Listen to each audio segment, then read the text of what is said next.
intéressant, fondamental pour accompagner le cinéma. Je vais parler juste du cinéma, je ne vais pas parler des autres domaines de création. Donc là, j'ai intitulé ma modeste contribution la critique en Afrique, crédibilité, accompagnement et valorisation. Donc là, si vous pouvez remarquer, j'ai mis 3 substantifs dans un ordre qui n'est pas arbitraire, certes. Là, j'ai parlé tout début de la crédibilité de la critique. Parce que une critique qui n'est pas crédible ne peut en aucun cas servir ni soi-même, ni le cinéma. Donc là, la crédibilité elle est essentielle. Et là, je vais vous parler de cas réels. Je ne vais pas avancer ni statistiques, ni théorie, ni rien du tout, parce que ça, c'est disponible sur ChatGPT et sur Google. Donc là, je vais parler surtout de cas concrets. Quand je parle de la question de la crédibilité, c'est parce que dans plusieurs contextes, dans le nôtre, la crédibilité, elle fait défaut. Et cette crédibilité qui fait défaut, elle impacte de façon très forte la production, la création. Parce que chaque artiste, à n'importe quel stade de sa vie artistique, a besoin d'être accompagné. Et là, je passe au deuxième mot, c'est l'accompagnement. Mais cet accompagnement ne peut se faire de façon bénéfique que s'il se base sur le premier qui est la crédibilité. Donc là, ils vont de pair. Et si on a ces deux, on va arriver inéluctablement au troisième qui est la valorisation. Alors, je vais vous parler un petit peu de 2 questions qui me taraudent depuis des années et sur lesquelles je continue toujours à réfléchir. C'est comment est perçue la critique chez nous, en Afrique, et 2, qui est critique chez nous? C'est qui le critique? Comment on peut définir cette dame ou ce monsieur qui se dit critique de cinéma? Donc, pour essayer de répondre à la première question, donc là, comment elle est perçue, la critique? Généralement, et surtout là, dans un contexte africain et notamment marocain, la critique, c'est lorsqu'on cherche surtout à évaluer. Donc là, on rattache la critique à l'acte d'évaluation. Et on oublie que l'évaluation ne peut en aucun cas se faire en l'absence, 1, de critères, et c'est important, 2, de vision, 3, d'analyse. Et là, les 3 aussi vont de pair. Parce que cette critique-là, elle est perçue par plusieurs comme un acte simple qui consiste à dire voilà, le film parle de ça et de ça et de ça, et voilà comment ça a été fait. Parfois on le dit, même si on arrive à le dire, c'est déjà bien. Du côté des cinéastes, comment les cinéastes perçoivent la critique? Généralement, et surtout, par exemple, je parle du contexte marocain, ils ont un petit peu une certaine phobie de la critique. Ils veulent garder un certain écart avec la critique. Et c'est faux. C'est faux. Parce que le critique, il est un compagnon. Et j'oserais même dire que le critique est un complice. C'est dans la complicité entre le créateur et le critique qu'on peut faire avancer les choses. Il n'est pas un ennemi. Il n'est pas quelqu'un qui cherche les défauts. Il cherche d'abord à valoriser. Et il n'y a pas de mal s'il trouve des défauts et qu'il demande à les corriger et à perfectionner le travail. Parce que même le créateur, les cinéastes, a intérêt à avoir une idée sur ses défauts pour les corriger. Donc, il y a cette vision-là. Bien sûr, il y a une autre vision. C'est la vision positive. Il y a des cinéastes qui parlent très favorablement de la critique, acceptent très favorablement la critique, et ils sont à l'écoute de la critique. Il y en a même ceux qui, avant même de faire sortir leur film, ils peuvent le montrer à des critiques pour savoir où est-ce que ça marche, où est-ce que ça ne marche pas, qu'est-ce qu'on peut corriger, qu'est-ce qu'on ne peut pas corriger.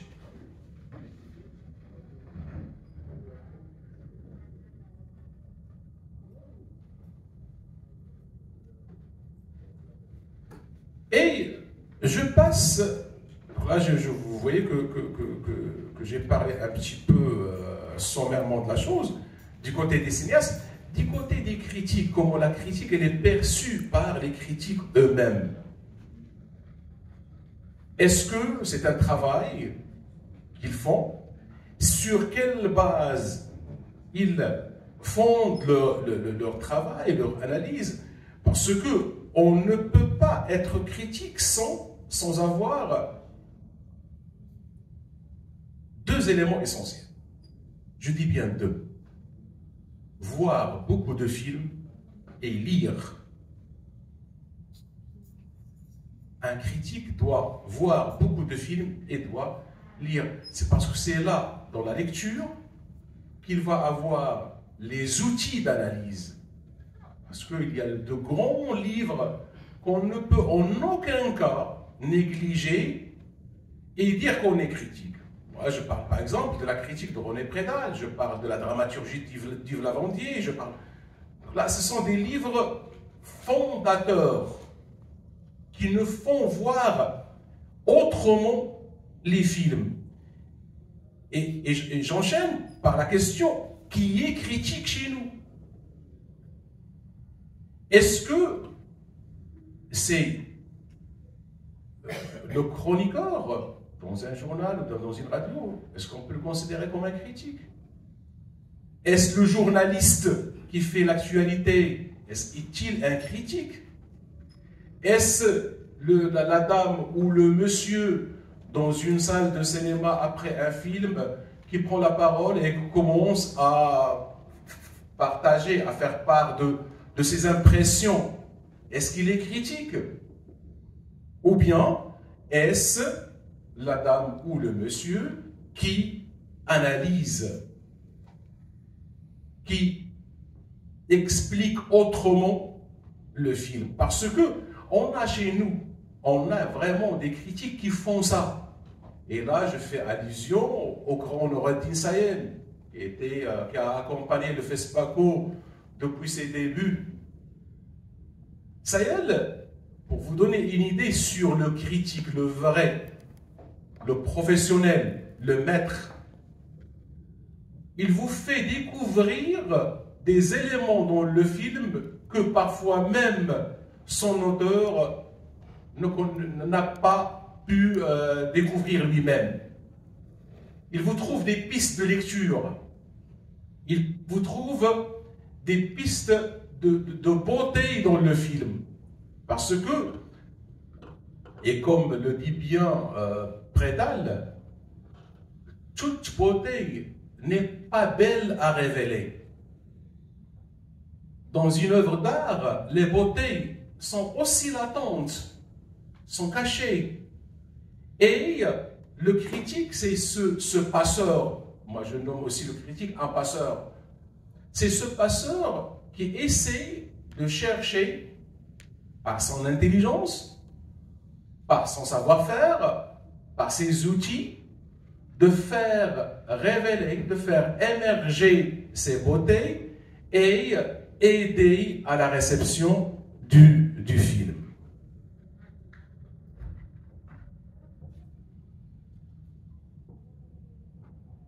Et il faut savoir aussi une chose, que dans la critique, il faut être attentif à plusieurs niveaux. Parce que une critique impressionniste peut tuer. Une critique offensive peut tuer. Une critique raisonnable fait vivre l'œuvre. Et là, il y a une phrase de Truffaut, c'est que chacun a deux métiers. Le sien est critique de cinéma. Tout le monde fait de la critique du cinéma. Et le fait de dire j'ai aimé, j'ai pas aimé, ce n'est pas de la critique. Et dans le contexte africain, c'est vrai, on a nos problèmes de production, on a le problème de distribution, on a le problème d'exploitation de salles, et on a le problème de formation. Et on a le problème de critique. Parce que, maintenant, si vous cherchez sur les moteurs de recherche, si vous mettez critique de cinéma, on va vous faire tout d'abord une liste de ceux qui écrivent leurs impressions sur Facebook ou bien dans des réseaux sociaux, et ils sont considérés malheureusement comme des critiques de cinéma. Or, les critiques et les vrais textes critiques et qui sont publiés sur des revues spécialisées ou bien sur des sites un peu spécialisés ne trouvent pas de lecteurs. Ne trouvent pas de lecteurs. Et là, on a le problème, c'est que même certaines structures qui est censées faire valoir la critique, accompagner la critique, parce que si on a dit que la critique doit accompagner le cinéma, aussi la critique a besoin d'être accompagnée par d'autres institutions. On ne trouve pas des institutions qui valorisent la critique et qui accompagnent la critique. Je vous donne un exemple. Par exemple, lorsque je cherche sur le site d'un bon nombre de festivals internationaux africains, il n'y a pas de rubrique où on publie des textes critiques. Et ça coûte rien et ça fait valoir et partager la production des textes critiques. Et on a besoin de ça. Il y a quelques années, en 2021, je crois, j'ai animé un atelier ici à Ouaga. Et je crois qu'il y en a quelqu'un ici qui était dans, je ne sais pas. Donc, en 2021, 20 ou 21, j'ai animé un atelier ici. C'est 21. En mars, c'est ça, 2021. J'ai animé un atelier critique, mais j'ai suivi de près certains bénéficiaires. Et je découvre maintenant qu'ils sont sur la voie. Et ça me fait énormément plaisir. Alors là, c'est pour revenir à cette question-là de faire valoir la critique et l'aider.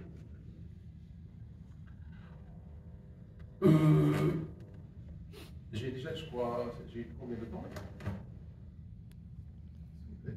De 15 minutes. D'accord. Alors, en Afrique, maintenant, il faut se rendre compte d'une chose, qu'il faut aussi exploiter à fond. C'est le numérique. Le numérique, il est maintenant un outil, là, bien présent, fort, accessible. Et ce numérique, il est bien lorsqu'on l'exploite bien. Et il est bien aussi pour la critique. Pourquoi? Parce que le rôle qu'elle a à jouer, il est déterminant.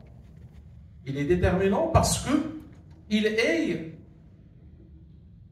essentiel pour valoriser la production.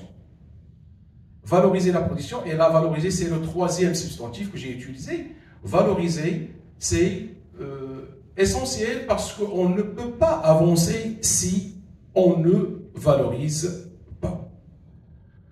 Je ne vais pas monopoliser plus la parole, c'est juste quelques idées que j'ai partagées avec vous. Et je crois que le sujet pourrait être enrichi par vos questions et par nos échanges. Mais je vais terminer avec une reprise de la phrase de Truffaut. Si Truffaut a dit, pour se moquer de la chose, chacun a deux métiers, le sien et critique de cinéma, moi je dirais, ayons tous deux métiers. Le nôtre est critique de cinéma, mais faisons les deux comme il faut. Faisons les deux dans les règles de l'art. Faisons les deux avec des objectifs, avec des outils et avec des méthodes qui vont aider, qui vont accompagner, qui vont valoriser la critique et le cinéma. Et merci.